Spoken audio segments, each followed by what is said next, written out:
So, good afternoon, everybody. Yesterday, we had discussed a lot of things about pronouns. I had defined several pronouns and given various examples of different kinds of pronouns. Today, we shall learn something about relative pronoun. Relative pronoun के बारे में आज हम कुछ पढ़ेंगे.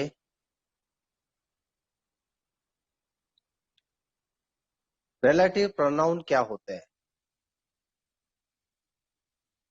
English में जो relative pronoun होते हैं, what, which,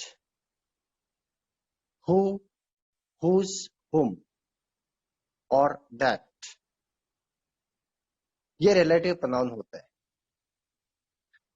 कई बार लोगों में एक कंफ्यूजन ये होता है कि व्हेन, व्हाई, वेयर और हाउ ये भी रिलेटिव प्रोनाउन होते हैं. ऐसी उनमें एक कंफ्यूजन रहता है इन चीजों को लेकर के. तो before we start I would like to make it clear कि ये जो है व्हेन, वेयर,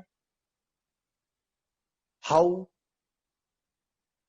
ये सभी रिलेटिव एडवर्ब्स होते हैं. ये सभी रिलेटिव एडवर्ब्स हैं जो किसी प्लेस को डिनोट करते हैं, टाइम को डिनोट करते हैं, रीजन और पर्पस को डिनोट करते हैं. तो ये सभी रिलेटिव एडवर्ब्स कहलाते हैं और ये भी काम कुछ इस तरह का करते हैं जैसा रिलेटिव प्रोनाउन करते हैं. तो यहां पर आप बिल्कुल ठीक से समझ लें कि रिलेटिव प्रोनाउन और रिलेटिव एडवर्ब ये अलग अलग चीजें हैं. जब हम एडवर्ब पढ़ेंगे उस दौरान इस पर जरूर चर्चा करेंगे. फिलहाल हम बात करेंगे रिलेटिव प्रोनाउंस की. जैसा कि मैंने बताया रिलेटिव प्रोनाउंस है what, which, who, whose, whom और that. ये सभी रिलेटिव प्रोनाउंस है.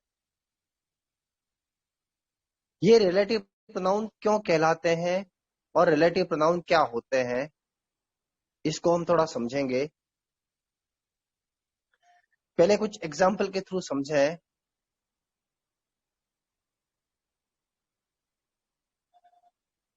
This is the story which I read yesterday. This is the story which I read yesterday. यहां पर आप देखेंगे इसमें दो क्लॉजेस हैं. There are two clauses in this sentence. One is a principal clause, that is, this is the story. This is the story. It is a principal clause. First of all, it is a clause. First, it is a clause. Why? Why is it a clause? Because it has a subject and a finite verb. That is why it is a clause. Second thing, it is a principal clause. Why? Because it has full sense. This is the story. It has full sense.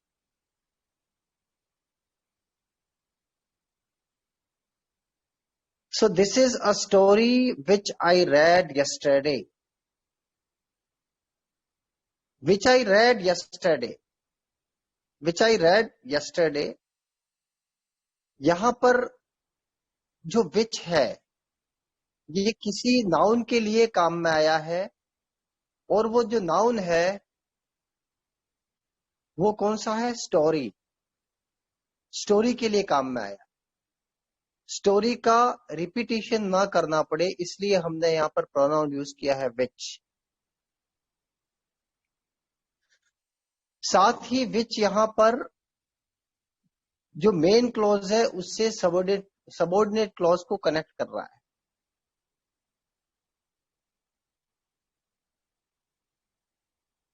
तो दो clauses के बीच के relation को show कर रहा है, इसलिए ये जो है वो एक रिलेटिव क्लॉज भी कहलाता है। रिलेटिव क्लॉज जहां पर किसी सबॉर्डिनेट क्लॉज को मेन क्लॉज से जोड़ा जाता है, और वो किसी रिलेटिव प्रोनाउन की मदद से जब जोड़ा जाता है तो उसे हम रिलेटिव क्लॉज भी बोलते हैं। ये जो रिलेटिव क्लॉजेज हैं ये खास तौर पे रिलेटिव प्रोनाउन से ही बनते हैं, और सबॉर्डिनेट क्लॉज को मेन क्लॉज से कनेक्ट करते हैं, और वो प्रोनाउन इसलिए होते हैं कि वो किसी नाउन को रिप्लेस करते हैं। तो कोई प्रोनाउन किसी नाउन को रिप्लेस करता है तो वो नाउन जो है वो उसका एंटीसेडेंट कहलाता है।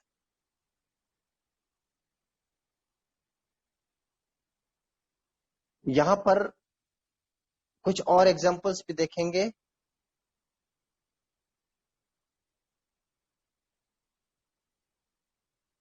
आई have purchased the book. I have purchased the book which you recommended. Which you recommended. Which you recommended यहां पर एक रिलेटिव क्लॉज है, क्योंकि रिलेटिव प्रोनाउन से मेन क्लॉज से कनेक्ट हुआ है। विच यहां पर एक प्रोनाउन है, तो विच के माध्यम से पूरा क्लॉज जुड़ा हुआ है मेन क्लॉज से। I have purchased the book which you recommended. Which जो है वो यहां पर एक प्रोनाउन है, और ये भी बुक के लिए काम में आया है। ये एक रिलेटिव प्रोनाउन है। और देखें,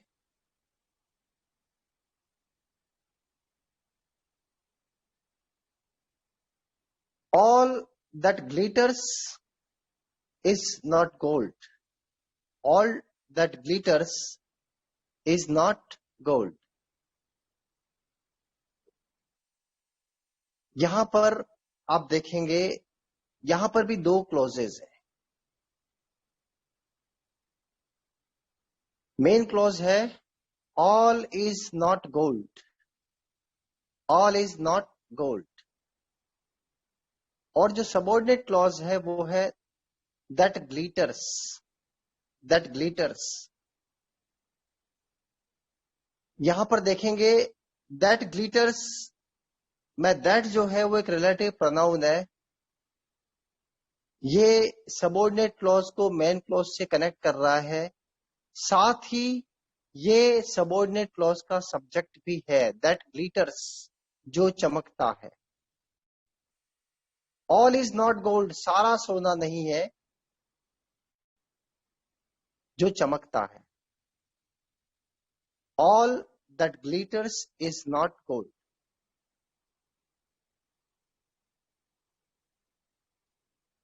यानी चमकने वाली सारी चीजें सोना नहीं होती। ऑल इज नॉट गोल्ड यहां पर मेन क्लॉज है। दैट ग्लिटर्स, दैट जो है वो एक रिलेटिव प्रोनाउन है और सबऑर्डिनेट क्लॉज का सब्जेक्ट भी है और किसी नाउन की जगह पर भी काम में आया है। दैट जो है ऑल दैट ग्लिटर्स, आप यहां पर विच और दैट में आप ये देखेंगे काफी सिमिलैरिटी है। कई बार एक दूसरे के लिए इनको रिप्लेस भी किया जा सकता है।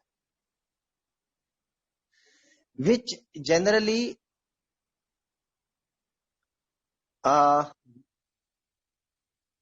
वस्तुओं और जानवरों के लिए विच का प्रयोग हम करते हैं और दैट का जो यूज है वो ऑलमोस्ट सबके लिए होता है। ह्यूमन बींग्स के लिए भी होता है और जो एब्स्ट्रैक्ट आइडियाज हैं उनके लिए भी होता है दैट का प्रयोग। विच और दैट में कोई बहुत ज्यादा डिफरेंस नहीं है, वे आपस में रिप्लेसेबल भी है, लेकिन दैट का यूज जो है वो कुछ ज्यादा व्यापक है विच की तुलना में।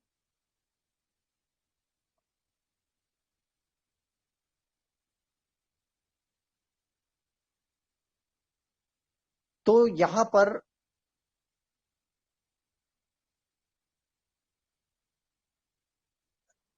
एक और सेंटेंस देखें हम। The hand that rocks the cradle rules the world. The hand that rocks the cradle rule the world.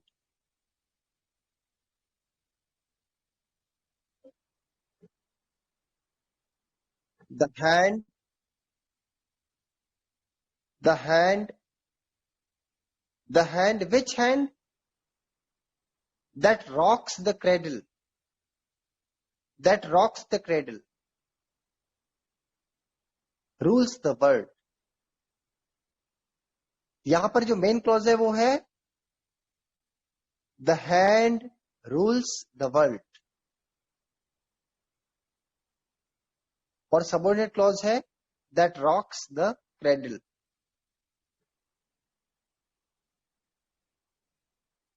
The hand that rocks the cradle rules the world. जो हाथ झूला झूलाते हैं वो हाथ संसार भी चलाते हैं। यहां पर दैट रॉक्स द क्रेडल, ये सबऑर्डिनेट क्लॉज है जिसमें दैट जो है वो रिलेटिव प्रोनाउन है और दैट जो है वो हैंड के लिए काम में आया है। तो जो भी विच और दैट, विच और दैट जहां पर रिलेटिव प्रोनाउन की तरह काम करते हैं वो आम तौर पे एडजेक्टिव क्लॉजेस होते हैं, but but not always necessary. किसी क्लॉज को पहचानने के लिए उसके फंक्शन को देख करके हम पहचान पाएंगे, न कि किसी रिलेटिव प्रोनाउन को देख करके। कई बार कुछ किताबों के अंदर ऐसा दिया हुआ होता है कि विच और दैट अगर कहीं पर भी है तो वो एडजेक्टिव क्लॉज होगा। ये हमेशा जरूरी नहीं होता है, इसलिए बेहतर ये होगा कि हम किसी रॉन्ग हैबिट को डेवलप ना करें और कोई गलत कॉन्सेप्ट माइंड में ना बिठाएं। सही तरीका किसी क्लॉज को आइडेंटिफाई करने का सही तरीका ये है कि हम उसके फंक्शन को समझें। वो क्लॉज किसी सेंटेंस में फंक्शन क्या करता है। वो किसी सेंटेंस में नाउन की तरह फंक्शन कर रहा है तो वो नाउन क्लॉज होगा। एडजेक्टिव की तरह फंक्शन कर रहा है तो वो एडजेक्टिव क्लॉज होगा। किसी एडवर्ब की तरह फंक्शन कर रहा है तो वो एडवर्ब क्लॉज होगा। तो नाउन के फंक्शंस क्या होते हैं, एडजेक्टिव के फंक्शंस क्या होते हैं और एडवर्ब्स के फंक्शन क्या होते हैं, इन फंक्शंस पर पार्ट्स ऑफ स्पीच का जब हमारा चैप्टर हो जाए उसके बाद हम एक क्लास केवल फंक्शंस पर करेंगे। किसी सेंटेंस में होने वाले फंक्शंस कौन कौन से होते हैं, नाउन का फंक्शन क्या है, एडजेक्टिव का क्या है, एडवर्ब का क्या है, ऑब्जेक्ट का क्या है, कॉम्प्लीमेंट का फंक्शन क्या है, इन सारे फंक्शंस को हम एक बार समझेंगे तो हमारे कुछ कॉन्सेप्ट यहां पर क्लियर हो सकते हैं। फिलहाल हम रिलेटिव प्रोनाउन की बात कर रहे हैं और देखें, this is what I want to say, this is what I want to say, this is what I want to say, यही है जो मैं कहना चाहता हूं, यह है जो मैं कहना चाहता हूं, this is what I want to say. यहां पर व्हाट आई वांट टू से ये जो है वो एक सबऑर्डिनेट क्लॉज है। व्हाट जो है वो किसी आइडिया को रिप्रेजेंट करता है, किसी आइडिया को रिप्लेस कर रहा है। व्हाट यहां पर एक रिलेटिव प्रोनाउन है।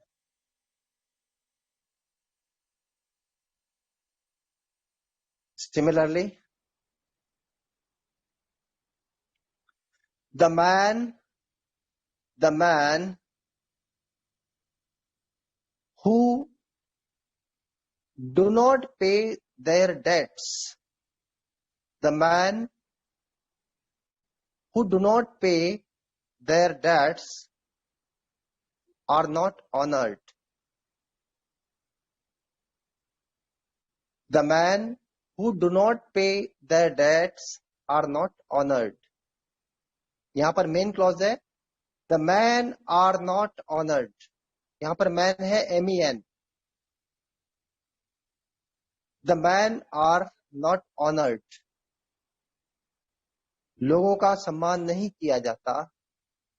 Who do not pay their debts, जो अपने कर्ज नहीं चुकाते हैं। Who do not pay their debts, यहां पर who do not pay their debts ये जो है वो एक रिलेटिव क्लॉज है और हु यहां पर रिलेटिव प्रोनाउन है जो मैन के लिए काम में आया है। इसका एंटीसीडेंट है वो है man. Who do not pay their dates को अगर एनालाइज करें तो हु यहां पर सब्जेक्ट है, do not pay verb phrase है।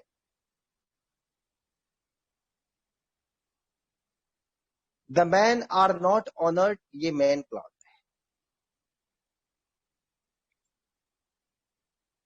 और देखें,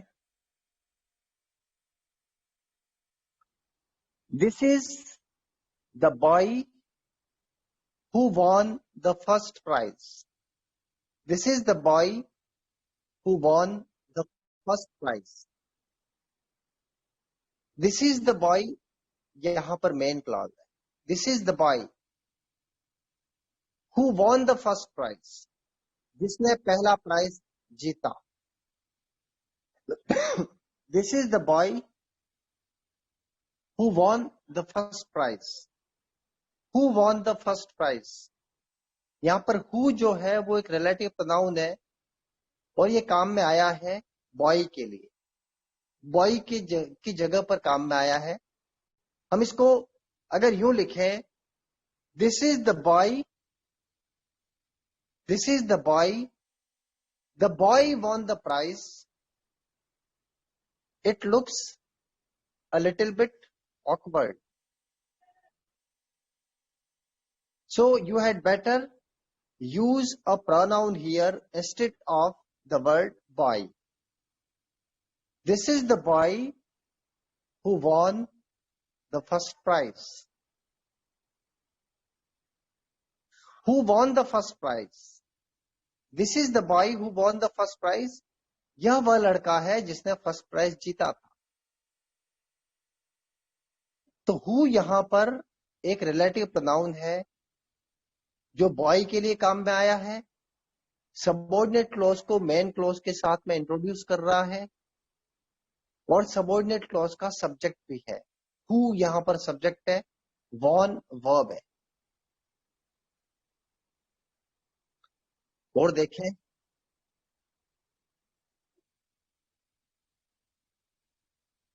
आई I met the officer. I met the officer. I met the officer who was arrested.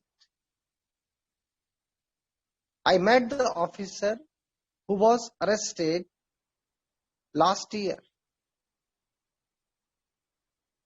I met the officer, यहाँ पर मेन क्लॉज है. Who was arrested last year subordinate clause है. Who यहाँ पर relative pronoun है. Who replace कर रहा है. Who कौन से नाउन के लिए काम में आया, ऑफिसर के लिए. Who यहाँ पर सबऑर्डिनेट क्लॉज का सब्जेक्ट भी है. Who was arrested. Who subject है. Was arrested verb phrase.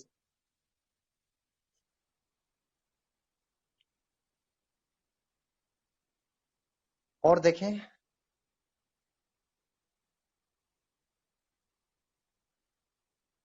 I know the girl. I know the girl whom the teacher praised. I know the girl whom the teacher praised. I know the girl, ये main clause है. Whom the teacher praised. यहां पर whom जो है वो एक relative pronoun है, girl के लिए काम में आया है. whom जो है वो सबऑर्डिनेट क्लॉज को मेन क्लॉज से कनेक्ट कर रहा है.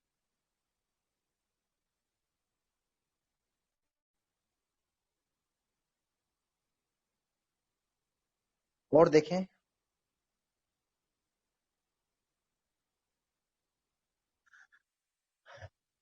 I have a book. I have a book whose papers are glossy. I have a book whose papers are glossy. मेरे पास किताब है जिसके कागज ग्लॉसी है. Whose papers are glossy, यहां पर whose जो है वो रिलेटिव प्रोनाउन है जो बुक के लिए काम में आया है और सबऑर्डिनेट क्लॉज को मेन क्लॉज से कनेक्ट करना है.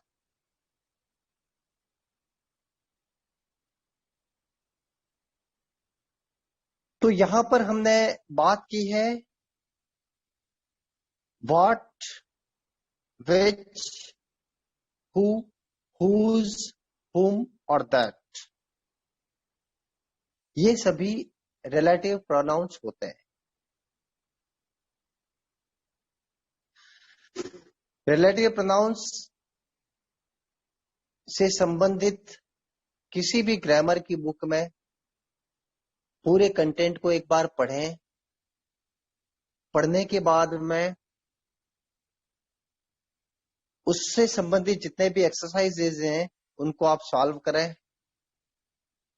जितना एक्सरसाइज को सॉल्व करेंगे इंग्लिश में उतना ग्रामर के अंदर आपका परफेक्शन आएगा.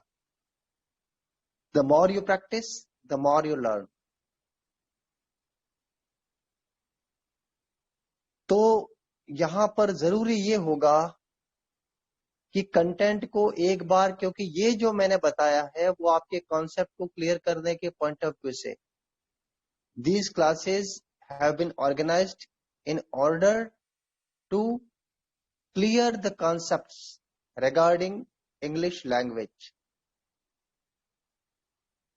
This is not the complete course of English. Remember one thing, this is not the complete course of English grammar.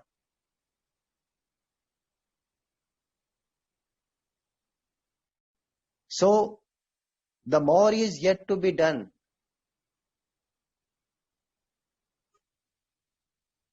I request you to learn the content, to go through the content, respective content, and then do all the exercises given. When you do the exercises, you will have some problems, and whenever you have a problem, you can send me the question. I will make you understand what the question is and what the answer is. So exercises जरूर करें. Relative pronoun से संबंधित जितने भी exercise दे रखे हैं आपकी grammar की बुक में, उनको जरूर आप करें.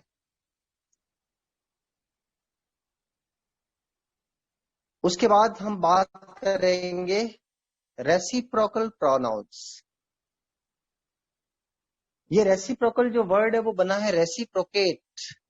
रेसिप्रोकेट एक वर्ब है और इससे एडजेक्टिव बना है रेसिप्रोकल. रेसिप्रोकेट का मतलब होता है एक्सचेंज करना,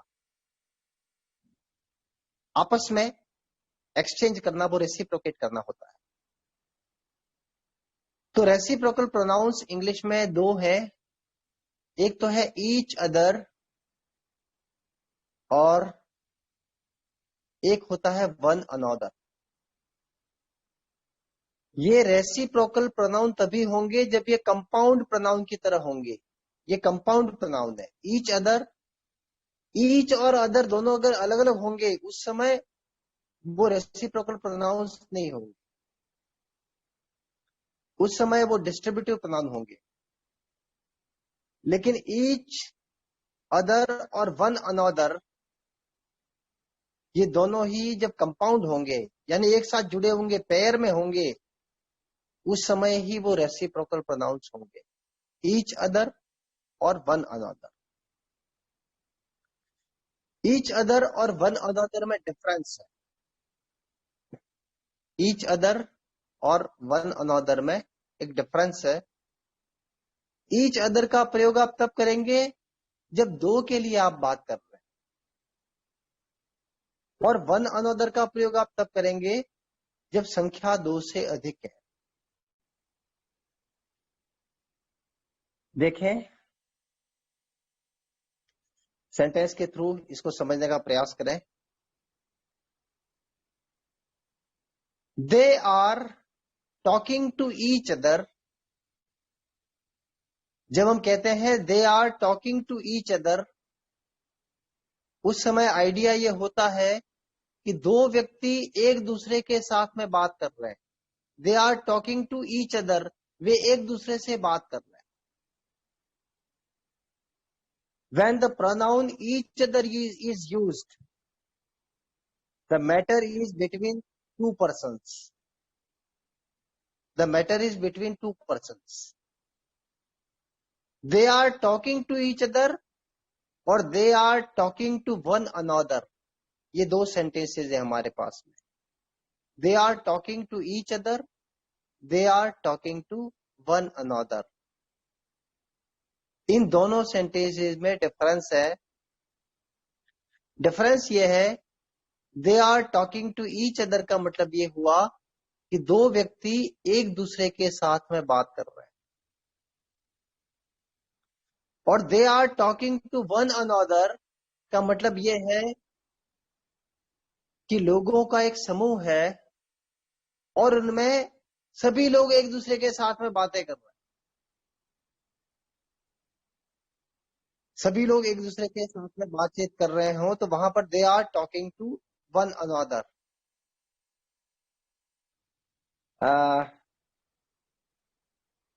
इस तरह के दृश्य आपने हमारे व्यावहारिक जीवन में कई बार देखे होंगे. जब भी खास तौर पे एक ग्रुप में अगर कुछ विमन है, 10 से 12 अगर औरतें एक ग्रुप में अगर है, तो वो किसी की बात कोई नहीं सुनता है. हर कोई बोलने में भरोसा करता है. वो आपस में इस तरह से कन्वर्सेशन इनका होता है, तो सभी बोलते हैं, सुनता कोई नहीं. तो हम उस समय कह सकते हैं they are talking to one another. एक ग्रुप में एक दूसरे के साथ में बातचीत कर रहे हैं, वहां पर they are talking to one another. और they are talking to each other का मतलब होता है दो व्यक्ति आपस में बातचीत कर. ईच अदर और वन अनदर, ये दोनों रेसिप्रोकल प्रोनाउंस कहलाते। उसके बाद प्रोनाउन से संबंधित जब हम बात कर ही रहे हैं तो थोड़ी सी बात हम प्रोविजनल प्रोनाउन की भी यहां पर कर लेते हैं, फिर क्या पता आगे किसी रेफरेंस में आए ना आए। तो आज जब चर्चा कर ही रहे प्रोनाउन की, तो इसमें जो प्रोविजनल प्रोनाउंस होते हैं उनकी भी थोड़ी बात कर लेते हैं। और वो प्रोनाउन होता है इट। इट के बारे में कुछ स्पेशल बातचीत आज करेंगे। इट एक पर्सनल प्रोनाउन है। जैसा कि मैंने बताया था, आई और वी फर्स्ट पर्सन है, यू सेकंड पर्सन है, दे ही शी और इट ये थर्ड पर्सन है। इट एक पर्सनल प्रोनाउन है और वो एक third person pronoun. For example, it flies high in the sky, यह आकाश में ऊंचा उड़ता है। इट ईट्स ग्रास, यह घास खाता है। इट रन्स फास्ट, यह तेज भागता है। It gives us fresh air, यह हमें ताजा हवा देता है। किसी पेड़ के लिए इट काम में आया। यहां पर जो इट का प्रयोग है वो इट को हम एक थर्ड पर्सन प्रोनाउन मान करके इट का प्रयोग यहां पर किया गया है। इसके अलावा भी इट के बहुत सारे प्रयोग हैं जो इससे काफी हटके हैं। इट का एक प्रयोग होता है, वो होता है प्रोविजनल प्रोनाउन की तरह से, और वो प्रोनाउन उस समय उसको इम्पर्सनल प्रोनाउन कहा जाता है। उसमें कोई पर्सन नहीं होता। उस समय किसी वर्ब को इंट्रोड्यूस करने के लिए इट का प्रयोग होता है। एक प्रोविजनल सब्जेक्ट की तरह उसको यूज करते हैं, इसलिए वो प्रोविजनल प्रोनाउन होता है। देखें, it is easy, it is easy to find faults. It is easy to find faults. कमियां ढूंढना, गलतियां ढूंढना सरल है। It is easy to find faults.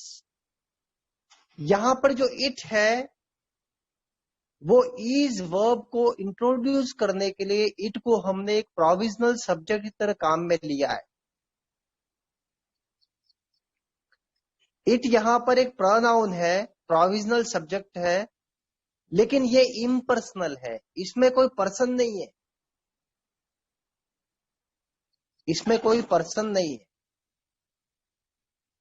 इसलिए इसको इम्पर्सनल कहा जाता है। ये प्रोविजनल है, केवल वर्ब को इंट्रोड्यूस करने के लिए इसका यूज किया गया है। It is easy to find faults, गलतियां ढूंढना सरल है। अगर आप इट को हटाना चाहते हैं, इट यहां पर किसको रिप्लेस कर रहा है? इट है प्रोनाउन, लेकिन रिप्लेस किसको कर रहा है? To find faults. अगर इट को हम हटा दें तो सेंटेंस कुछ यूं बना सकते हैं, to find faults is easy. To find faults is easy, गलतियां ढूंढना सरल है। और हम इसको यूं भी कह सकते हैं, it is easy to find faults. It is easy to find faults. देखिए यहां पर सेंटेंस का स्ट्रक्चर भी काफी चेंज हो जाएगा। पहले वाले को हम पहले समझ लेते हैं। It is easy to find faults, इसको पहले समझे। इट यहां पर सेंटेंस में सब्जेक्ट है जो प्रोविजनल सब्जेक्ट है।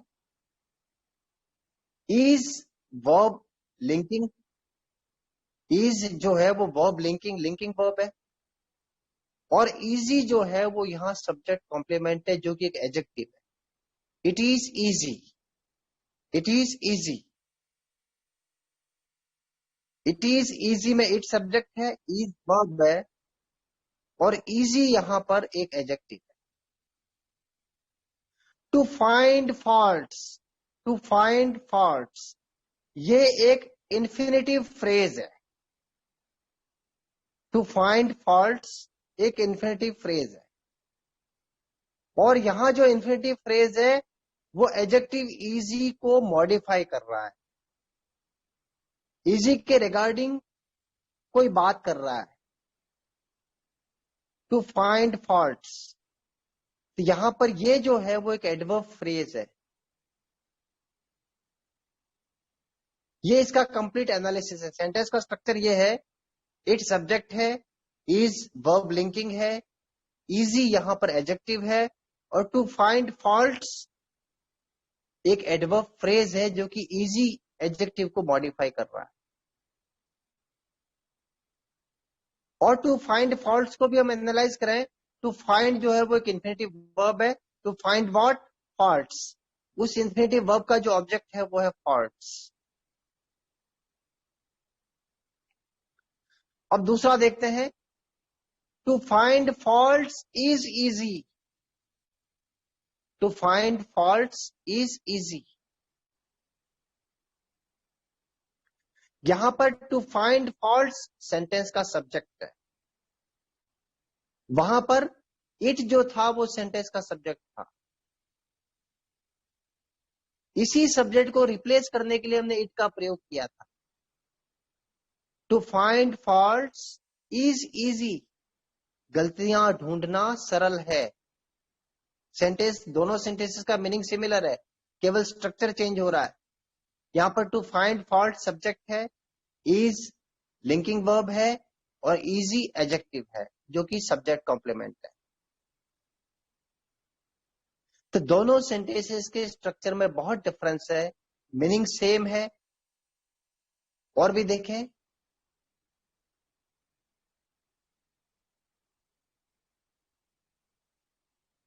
It is difficult to please everybody, it is difficult to please everybody, सबको खुश रखना कठिन है। It is difficult to please everybody.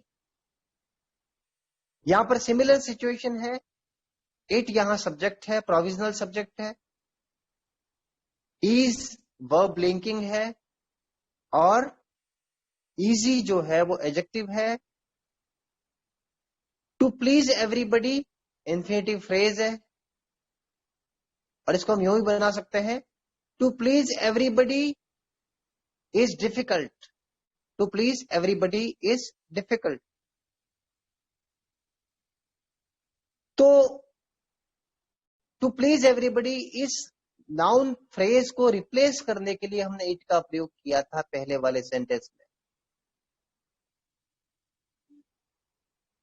तो इट को यहां पर हम एक प्रोविजनल सब्जेक्ट बोलेंगे। इट का प्रयोग केवल किसी वर्ब को इंट्रोड्यूस करने के लिए किया गया है। इट प्रोनाउन यहां पर है लेकिन इसके अंदर इस समय पर्सन नहीं होगा, इसीलिए वो इम्पर्सनल कहलाता है। पर्सन का कोई फीचर इसमें नहीं पाया जाएगा, इसीलिए वो इम्पर्सनल होता है। साथ ही ये किसी वर्ब को इंट्रोड्यूस करने के लिए काम, इसको कई बार इंट्रोडक्टरी प्रोनाउन भी बोलते हैं, इंट्रोडक्टरी प्रोनाउन। तो इट का एक प्रयोग तो ये हुआ, एक जो है वो इट का प्रयोग और भी होता है, जैसे it is summer, it is summer, गर्मी की ऋतु है। It is summer, it is winter, it is summer. यहां पर इट जो है यह गर्मी है ऐसा नहीं है, इट जो है वो यहां पर इसका कोई फीचर वो नहीं है जो पर्सन में होता है, इसमें कोई पर्सन नहीं है, ये केवल, क्योंकि समर इज देयर ऐसा हम कहना चाहते हैं, गर्मियों का मौसम है ये कहना चाहते हैं। तो इसको कहने के लिए इट इज समर, ये अगर हम गर्मियों का समय है ये कहना चाहते हैं, गर्मियों की ऋतु है ये कहना चाहते हैं, तो समर इज देयर ऐसा हमें कुछ बोलना पड़ेगा। लेकिन इस बात को और अच्छे तरीके से कहने के लिए इट इज समर, यानी गर्मियों की ऋतु है। तो इस इज को इंट्रोड्यूस करने के लिए हमें कोई सब्जेक्ट चाहिए, क्योंकि समर तो यहां पर सिर्फ कॉम्प्लीमेंट हो सकता है, समर सब्जेक्ट हो नहीं सकता। तो ऐसे वाक्यों को कहने के लिए इट का प्रयोग करना बहुत आवश्यक है। इट का प्रयोग किए बिना ऐसे सेंटेंस बन नहीं सकते। It is summer, it is winter, it is autumn. तो ऋतुओं को इंट्रोड्यूस करने के लिए हम इस तरह के वाक्यों को बनाते हैं। जैसे बारिश हो रही है, बारिश हो रही है, तो हम ये नहीं बोल सकते rain is raining, rain is falling, ऐसा भी बोलेंगे तो थोड़ा ऑकवर्ड लगता है। तो बेहतर तरीका यह होता है it is raining, it is raining now, it rains in July in India, it is raining. तो इट यहां पर इम्पर्सनल सब्जेक्ट है, इम्पर्सनल प्रोनाउन है, केवल वर्ब को इंट्रोड्यूस करने के लिए इसका यूज किया गया है। It is raining, it is dark, अंधेरा है, it is dark, it is snowing, it is snowing, बर्फबारी हो रही है, इट इज स्नोइंग। तो हम ये नहीं कह सकते snow is snowing, rain is raining. अगर ये कहेंगे तो एक ऑकवर्ड लुकिंग सेंटेंस वो हमारा बनेगा। तो ऐसे सेंटेंसेस को कहने के लिए हमें इट का यूज करना पड़ता है, एक इंट्रोडक्टरी प्रोनाउन के रूप में, एक प्रोविजनल सब्जेक्ट के रूप में। और यहां पर जो प्रोनाउन होगा वो इम्पर्सनल प्रोनाउन होगा, उसमें कोई पर्सन किसी तरह का नहीं होगा, क्योंकि एक्शन को परफॉर्म करने वाला यहां पर कोई है नहीं। गर्मी है, गर्मी है तो गर्मी को करने वाला कौन है? द क्लाउड्स आर रेनिंग ऐसा बोलेंगे तो वो एक ऑकवर्ड हो जाएगा। It is raining, rain is raining कहेंगे तो भी ऑकवर्ड हो जाएगा। तो हमारे पास में और कोई उपाय नहीं है, तो इसलिए इट का यूज किया गया है। इट को इंट्रोड्यूस किया जाता है ऐसी बातों को कहने के लिए। टाइम के लिए भी हम इट का प्रयोग करते हैं। इट इज 10 o'clock, अभी 10 बजे हैं। 10 बजना, 10 बजना उस एक्शन को परफॉर्म करने वाला कोई नॉन ऑब्जेक्ट हमारे पास में नहीं है, इसलिए हम कहते हैं it is 10 o'clock। It is 9, अभी 9 बजे। इट इज 10:30, 10:30 बजे। इट इज 10 minutes to 10, 10 बजने में 10 मिनट की देर है। इट इज 9:15, 10 बजने में 15 मिनट की देर है। इट इज 9:15, यानी 9:45 बजे है। इट इज 25 minutes past 10, तो 10:25 हुए हैं। इट इज 10:30, 10:30 बजे है। तो टाइम को कहने के लिए भी इट का प्रयोग हमें करना पड़ता है, क्योंकि वहां पर उस एक्शन को परफॉर्म करने वाला कोई रियल ऑब्जेक्ट होता नहीं।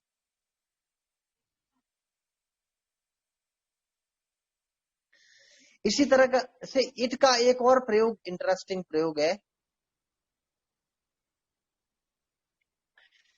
इट का यूज है it is I, it is I who raised hand first.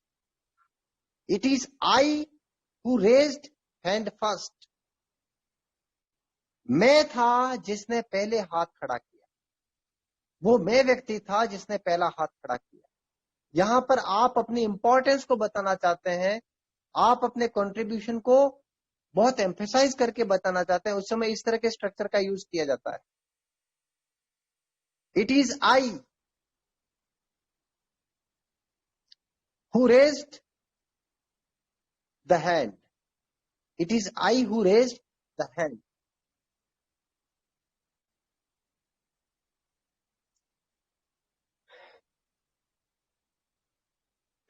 It is we, it is we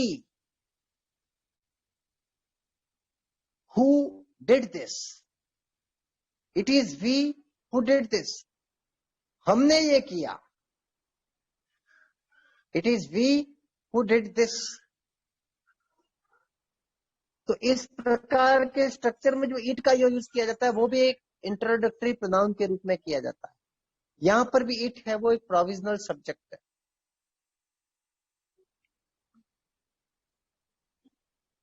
और ये एक इम्पर्सनल प्रोनाउन भी कहलाता है क्योंकि इसमें कोई पर्सन इस समय नहीं होता है।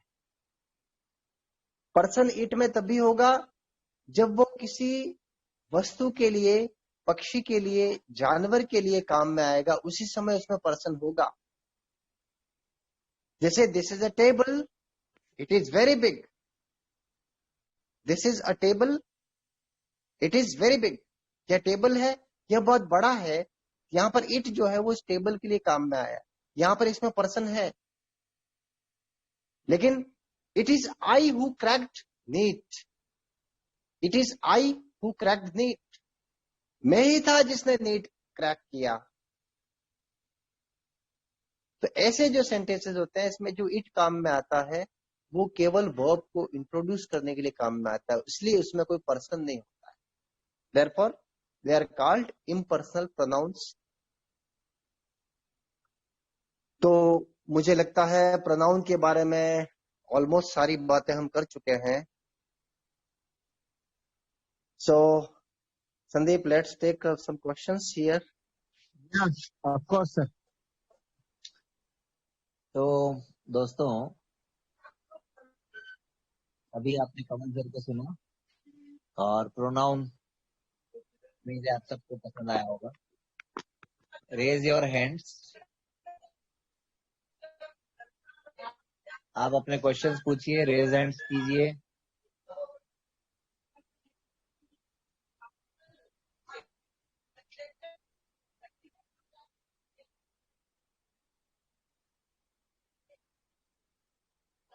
अभी तक कोई रेज हैंड? आजकल लगता है सर लोगों को सब कुछ समझ में आ रहा है, इसलिए नो क्वेश्चंस।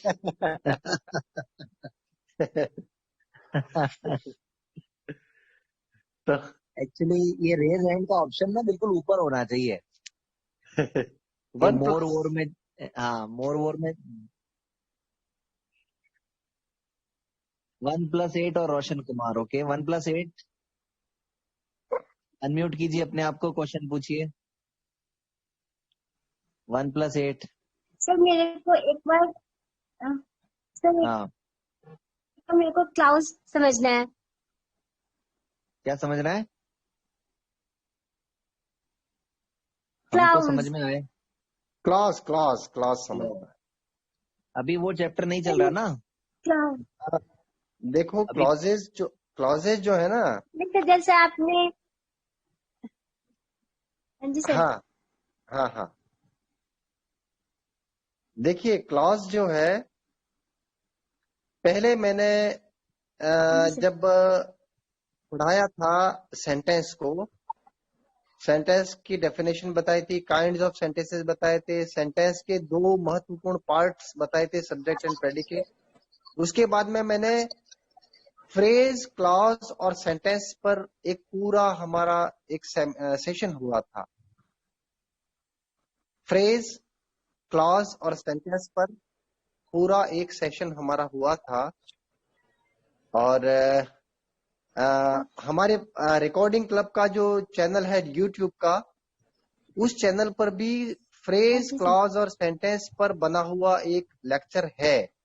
आप YouTube Yes. का जो रिकॉर्डिंग क्लब का चैनल है उस पे आप सर्च करें, वहां पर आपको इंग्लिश वाले जितने भी ऑडियो लेक्चर्स हैं उनमें वो मिल जाएगा। अलग से प्लेलिस्ट है सर की, है ना, उनको आप देख सकते हैं रिकॉर्डिंग क्लब यूट्यूब चैनल पे।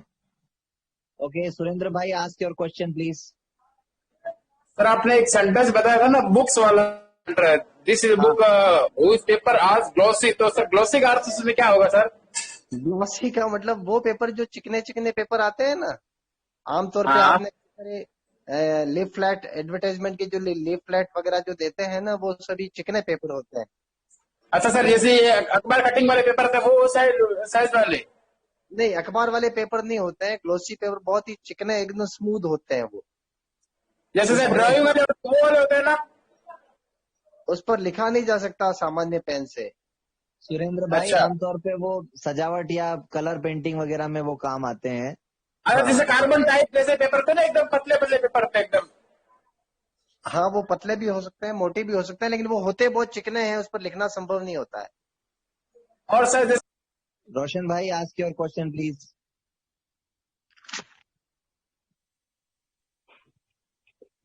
Good evening sir. Good evening. Sir इससे रिलेटेड जो आपने ईट का